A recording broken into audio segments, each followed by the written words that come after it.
After his father died, his wife divorced him to marry his best friend, unaware that he had inherited $500, millions.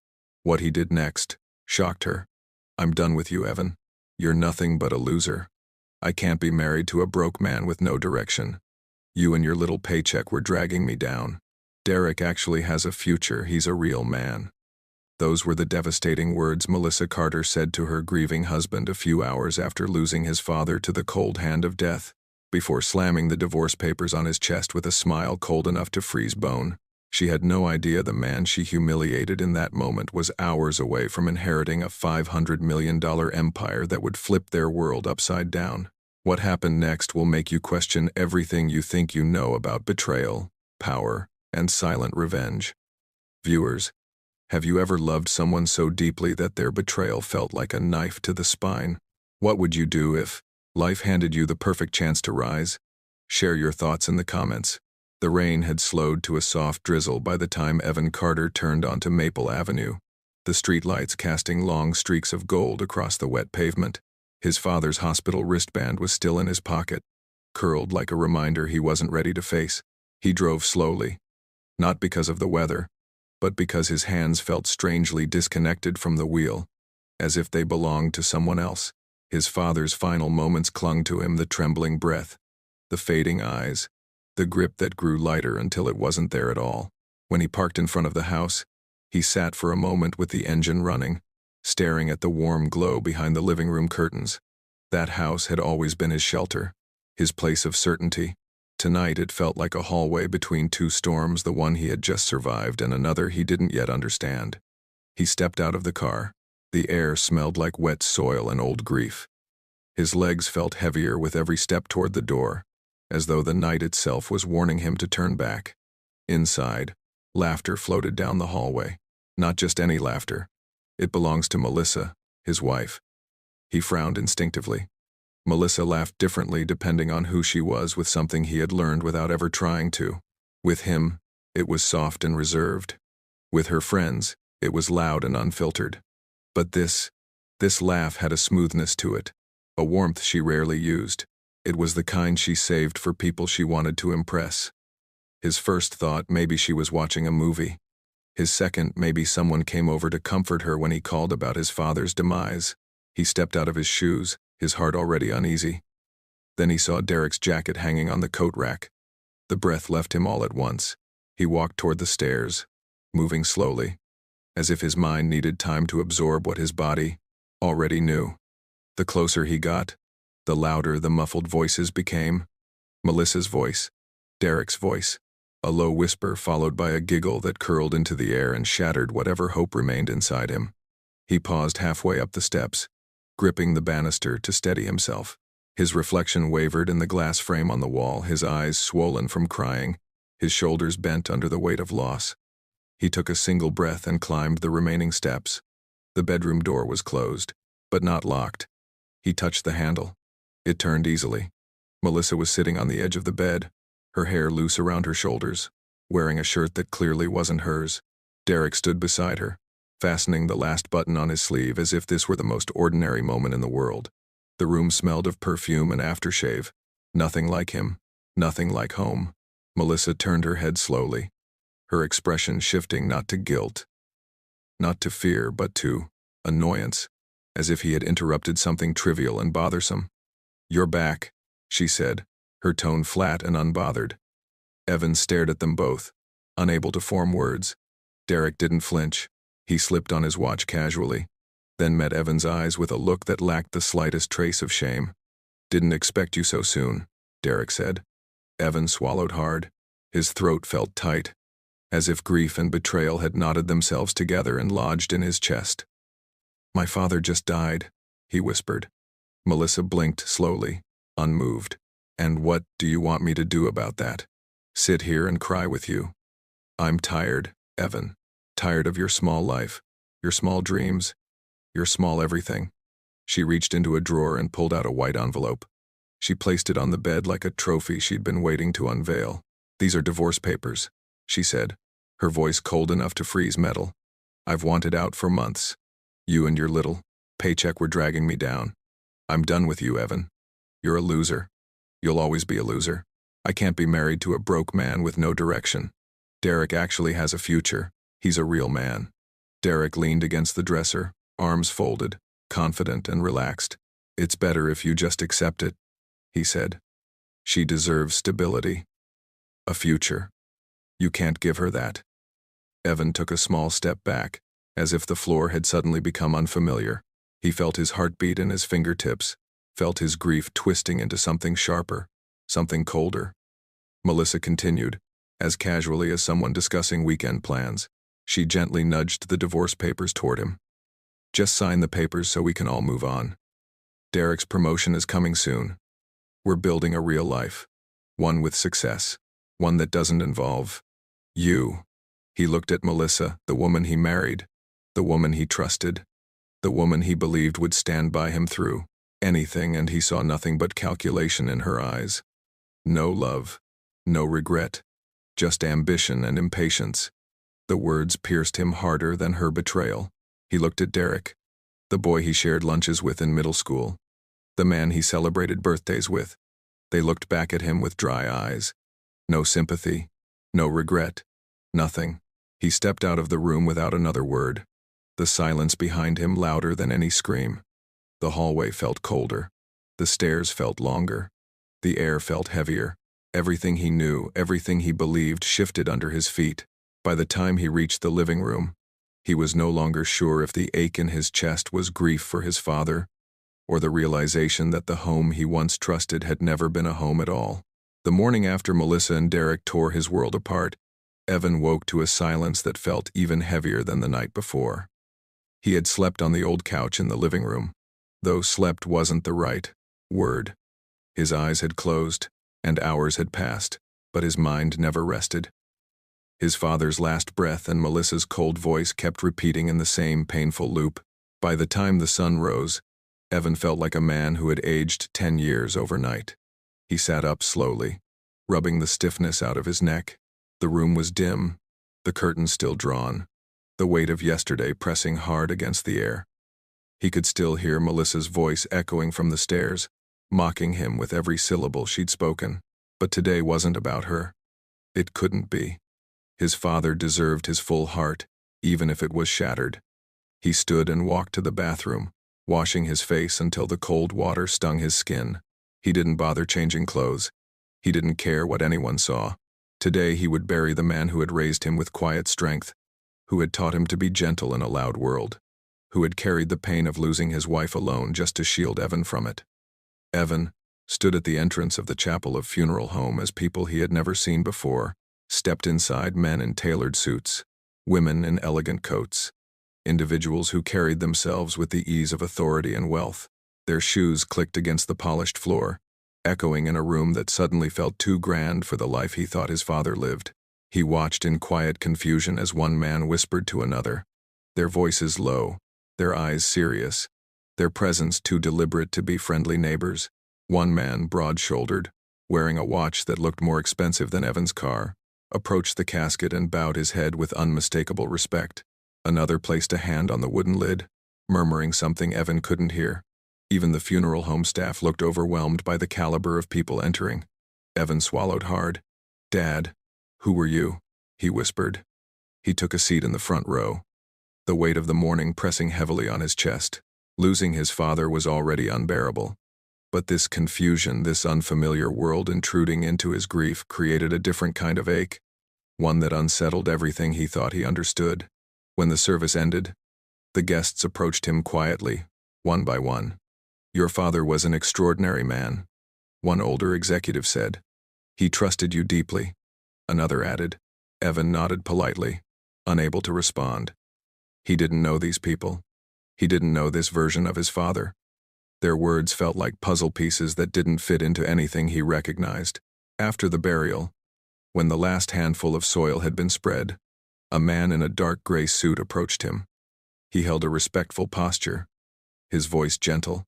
"Mr. Carter, I'm Attorney Wallace, your father's lawyer."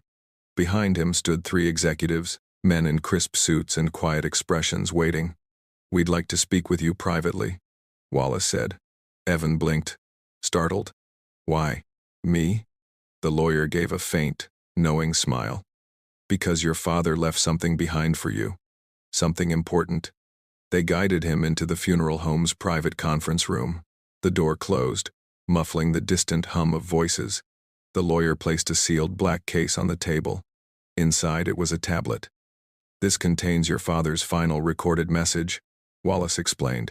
He made it 2 weeks ago, and he instructed Will play it for you the day he's buried. Evan's breath caught. Recorded? Yes, Wallace said. He wanted his words to be clear, unchanging, and preserved. The lights were dimmed slightly as Wallace pressed play. The screen flickered, then stabilized, revealing his father alive, dressed in a suit Evan had never seen before, sitting behind a mahogany desk that looked nothing like their small home. The voice that came through the speakers was steady, calm, heavy, with secrets carried too long. Evan, my son, if you are watching this, then I am no more. Evan gripped the arm of his chair. There are truths I have kept from you since the day your mother died. I promised her on her deathbed that I would protect you at all costs. Richard's eyes softened on the screen. Your mother's accident was not an accident. I discovered the truth days after her passing. Rivals, powerful ones, wanted me gone because of the contracts I was negotiating. She was driving my car that night. The attack was meant for me. Evan felt a sting behind his eyes. When I learned what happened, I knew I could no longer live openly. I moved us into a simpler life, not poverty, but privacy, safety. I stepped away from my position and placed all my assets into an irrevocable trust. Richard leaned forward slightly. You've always wondered why I lived modestly. Now you know. It was the only way to make sure you reached adulthood without a target on your back. The executives in the room kept their heads lowered, giving Evan space as his world shifted again. On the screen, Richard continued, I am the founder and majority shareholder of Carter Dominion Holdings, worth $500 millions. And now, it belongs to you. Evan's heart pounded in disbelief. You may think you are not ready. You may think this is bigger than you. But I assure you, son, you are more capable than you know. I built this company, and I built you. Both are in your hands now. Richard looked toward someone off camera and nodded. To the board and executives standing with my son. Honor this transition. Support him. Guide him, as you once guided me. The camera panned briefly, showing the same executives now seated around Evan. When the video returned to Richard, his face was somber. Live carefully, Evan. Not fearfully. Walk wisely. But do not hide as I did. The world will know you in time, but only when you choose. He paused, and his voice softened. Your mother's final wish was this. Please protect our son. Let him grow without danger. I honored her until my last breath. Now it is your turn to honor her by stepping into the life I built for you. The screen faded to black. Evan sat frozen, not from shock alone, but from the quiet tremor of stepping into a legacy he never asked for, yet could no longer escape. Evan remained seated long after the video ended, staring at the dark screen as if his father's face might reappear and explain all of it again, slowly, gently, the way he used to explain the world when Evan was a boy. But the room stayed silent. The shadows didn't move. The truth was already spoken, impossible to unhear. Attorney Wallace took a quiet breath, waiting for Evan to find his center. The executives stood respectfully along the walls, giving him space. They were men used to power, used to taking charge, yet in this moment they showed a kind of humility Evan didn't understand. When Evan finally lifted his head, his voice was quiet, raw. Why didn't he tell me while he was alive? Wallace softened. He believed secrecy was safety, and he trusted you would understand when the time came. Evan leaned back, swallowing hard. I don't even know who those people at the funeral were. One was the head of Crestwood Shipping. One executive said, a longtime ally of your father. Another added, the woman in the navy coat runs one of the largest contracting firms in Atlanta.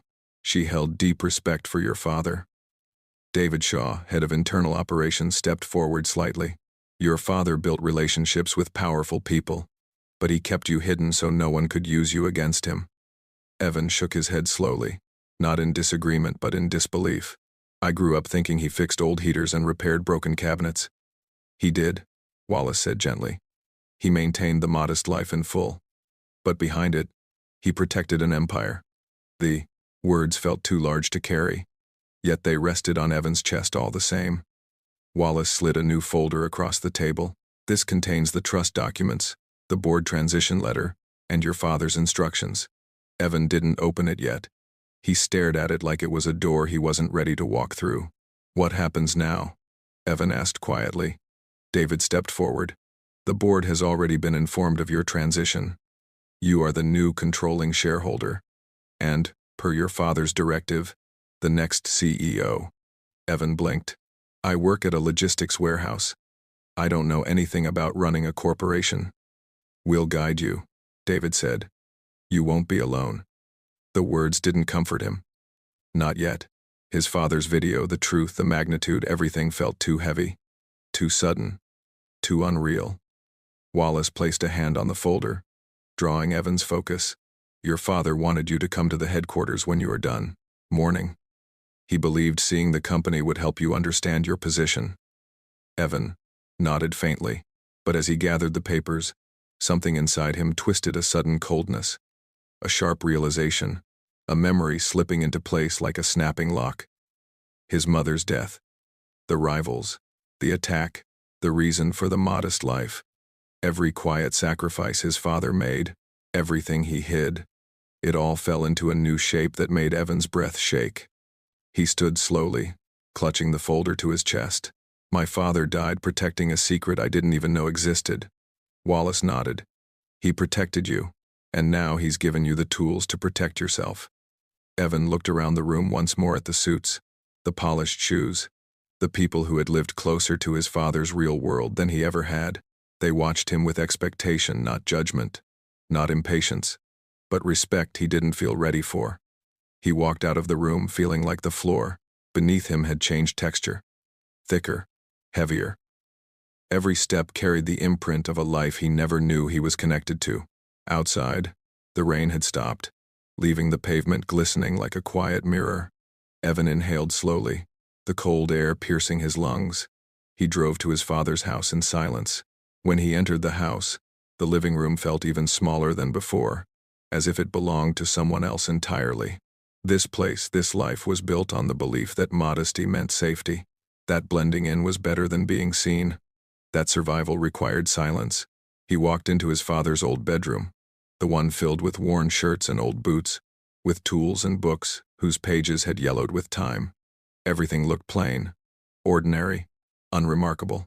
Evan sank onto the bed, running a hand across the quilt his father's hands had folded countless times. It felt unreal that the same man who slept in this room had once led an empire of steel, contracts, and influence.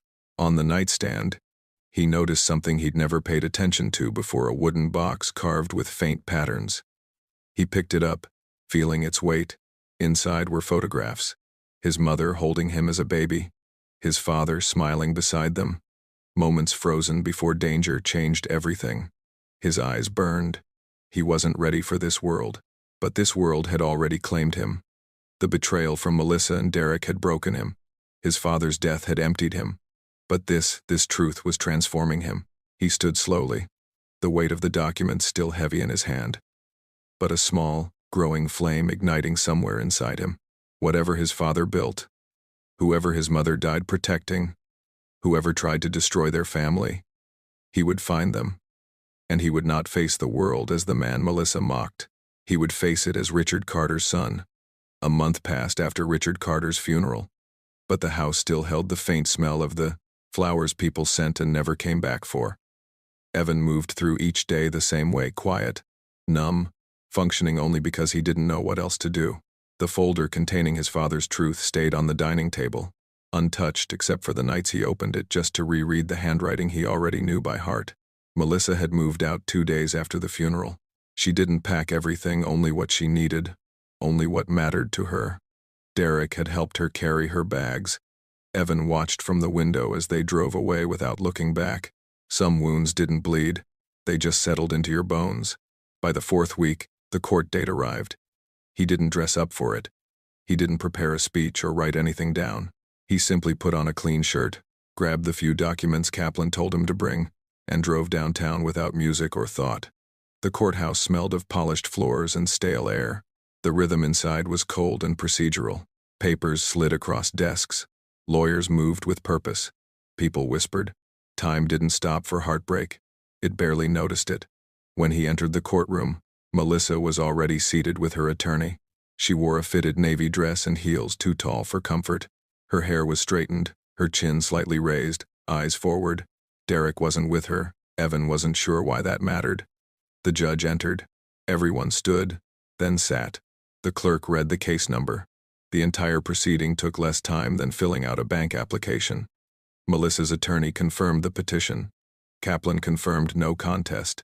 The judge reviewed the file with the efficiency of someone who had seen every version of this story before. No discussions, no arguments, no accusations, no emotions. Just paperwork. The judge looked at Evan once.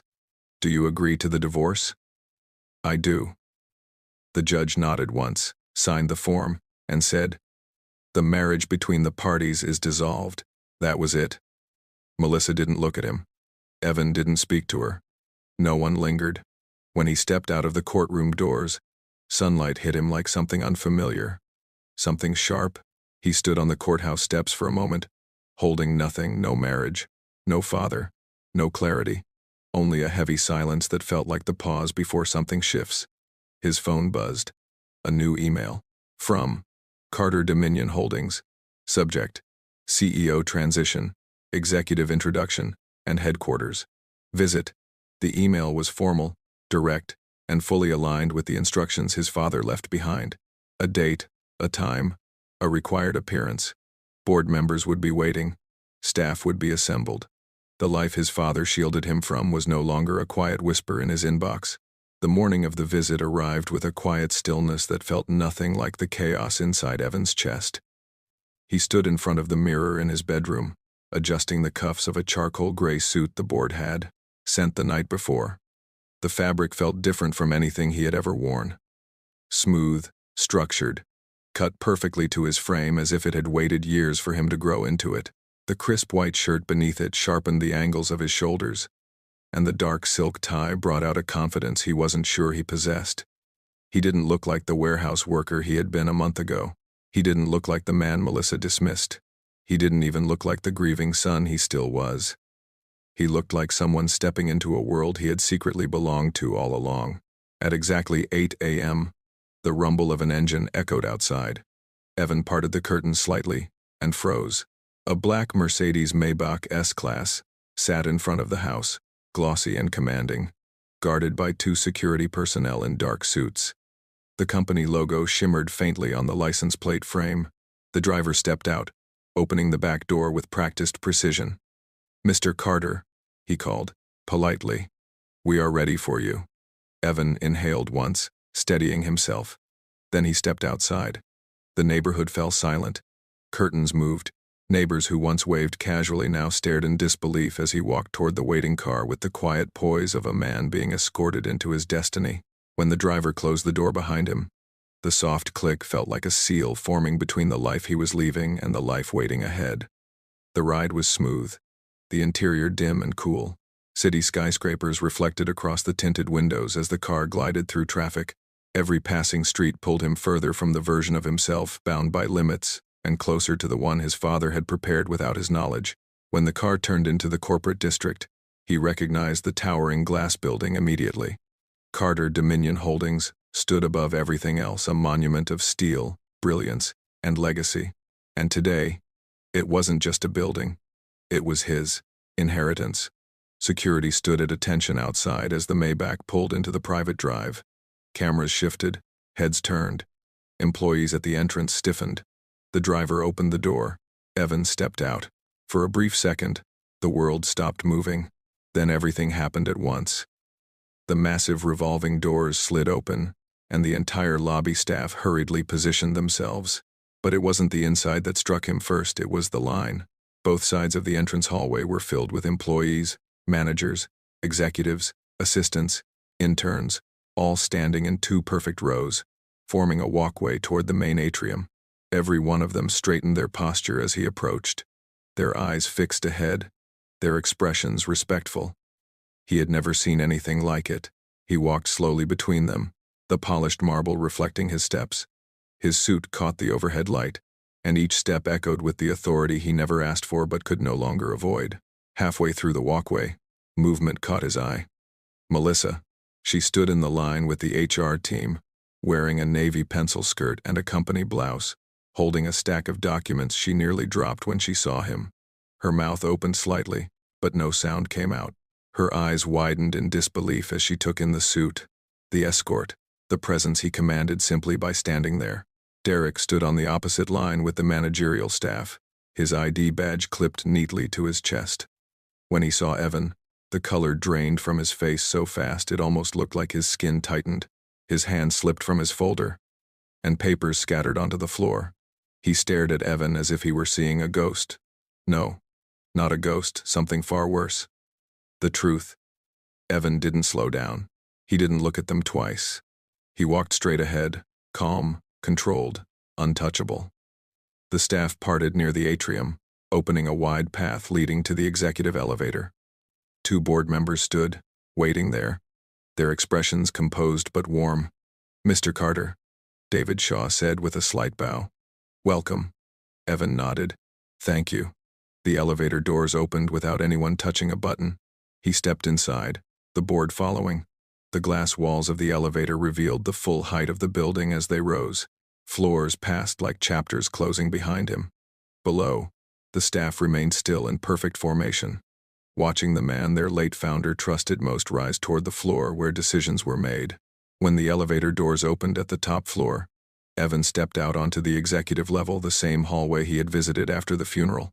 But everything felt different now. This time, he wasn't a visitor. He was the one they were waiting for.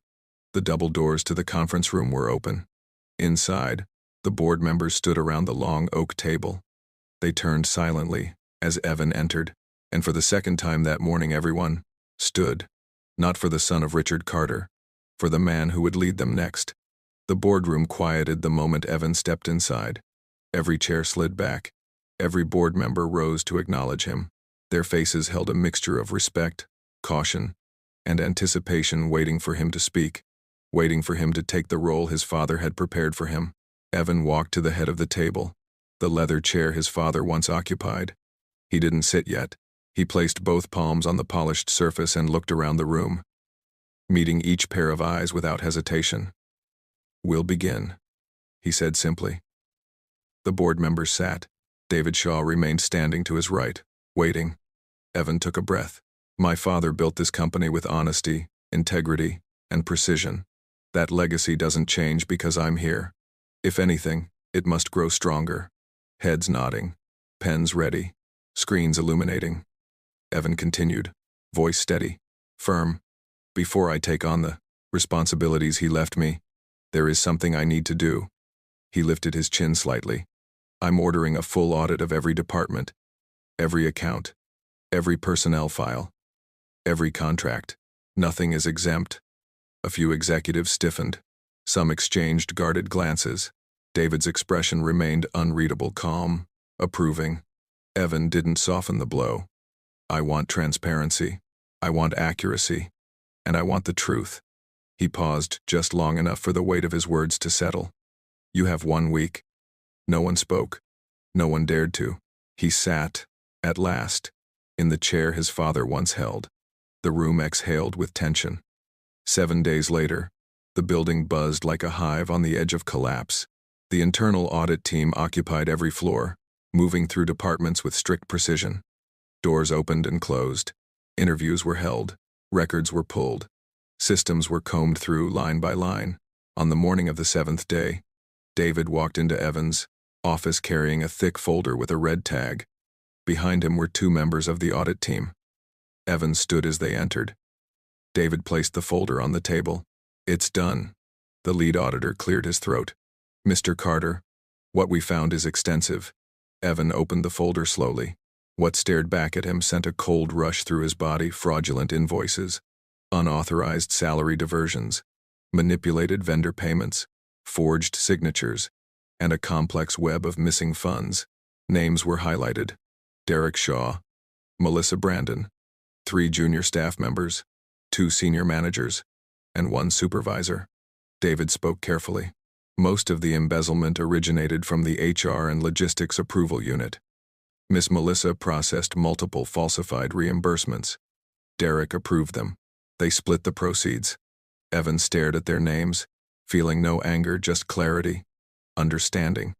The betrayal had roots deeper than he imagined. The auditor continued. Collectively, they siphoned nearly $2 million over an 18-month period. Silence filled the room. The folder lay open on Evan's desk like a wound, and the numbers spilling across the pages exposed the rot hiding beneath the company's polished floors. Fraudulent reimbursements, manipulated payroll sheets, a trail of missing funds large enough to stain every name connected to it. Derek, Melissa, senior managers, supervisors, junior staff. The betrayal was no longer personal. It was professional, systemic, intentional. David Shaw stood quietly beside him, waiting, his expression tightened by what he already knew. Evan closed the folder with steady hands. Prepare their termination letters. David nodded once. And inform the police, Evan added. I want them here tomorrow morning. Discreet, but ready. Yes, sir. Also, Evan said, voice low but sharp. Summon every employee to the auditorium at 10 a.m. tomorrow. David's gaze met his, and for the first time, there was something like pride there. It will be done. The next morning, the building hummed with unease. Whispers ran along hallways like electricity, spreading faster than emails. Managers straightened their ties. Interns typed faster. HR printed stacks of sealed letters behind closed blinds. At 9:57 a.m., security discreetly took their positions at the rear exits.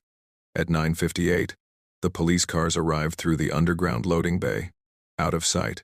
By 10 a.m., the auditorium was full. Rows and rows of employees filled the seats, hundreds of them. The air felt charged, like the moment before thunder splits the sky. Melissa sat with the HR staff, smoothing her skirt nervously, sensing something in the air she couldn't name. Derek sat across the aisle with the managerial team, tapping his foot in irritation. The stage lights brightened. A soft murmur passed through the room when Evan walked in. He wasn't the man they once dismissed, the man Derek mocked, the man Melissa walked out on, the man who grieved quietly. He walked with a controlled stillness that made the entire auditorium rise to their feet involuntarily. He stepped to the podium. The room dropped into silence. We conducted a company-wide audit, he began, voice even and controlled. The results were clear. He gestured subtly to David. HR personnel and senior executives moved into the aisles, each holding stacks of sealed termination envelopes. Evan continued, not raising his voice, not slowing his speech. Certain individuals have violated company policy. The consequences will not be delayed. HR will now distribute the termination letters. Gasps, whispers, and stiffened shoulders rippled through the room as HR staff began handing out envelopes row by row. Some people accepted them with trembling hands. Others looked confused, shocked. Melissa received hers and froze. Her fingers trembled violently as she tore it open.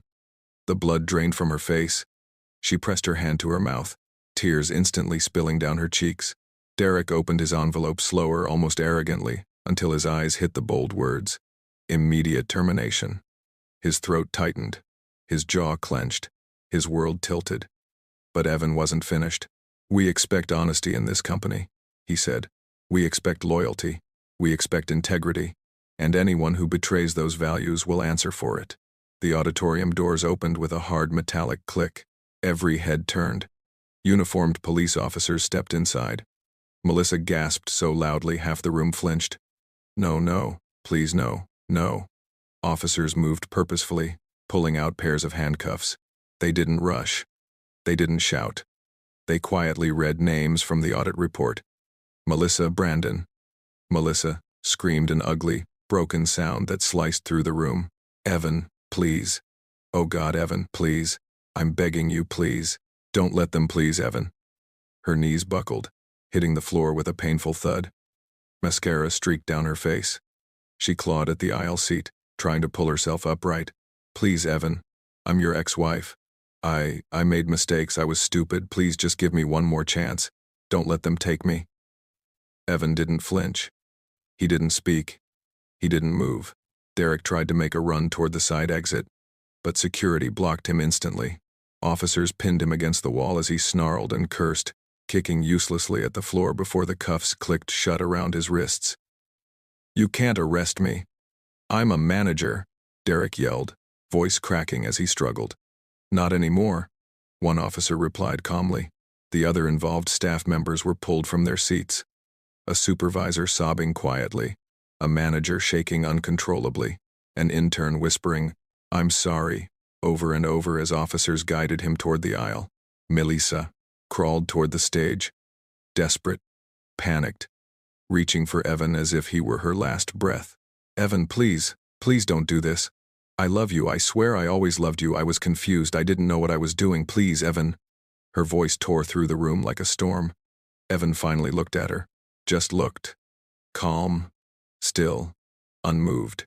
He didn't speak a single word. He didn't need to. Everything he was, everything he had become stood in the space between them. A woman who walked out on him when he had nothing. A woman who betrayed him with his closest friend. A woman who joined hands with a man who helped steal from the company his mother died protecting. And the man she mocked was now the one she was begging for mercy. An officer lifted Melissa gently by the arm. She fought weakly, sobbing so hard her words dissolved into broken sounds. Her knees dragged. Her hands shook. Her screams softened into whimpers. As she disappeared through the exit, the auditorium remained silent. Evan stepped away from the podium. "This company will rebuild," he said simply. "From today forward, truth leads here, not greed." He turned, walked off the stage, and the staff parted for him like he was walking through a doorway carved by his father's own hand. Viewers, after everything Melissa did after the betrayal, the lies, the humiliation, and the greed, do you think she deserves a second chance? Or do some actions cross a line that love can never repair? Drop your thoughts in the comments. And don't forget to like, share, and subscribe for more gripping, true-to-life stories.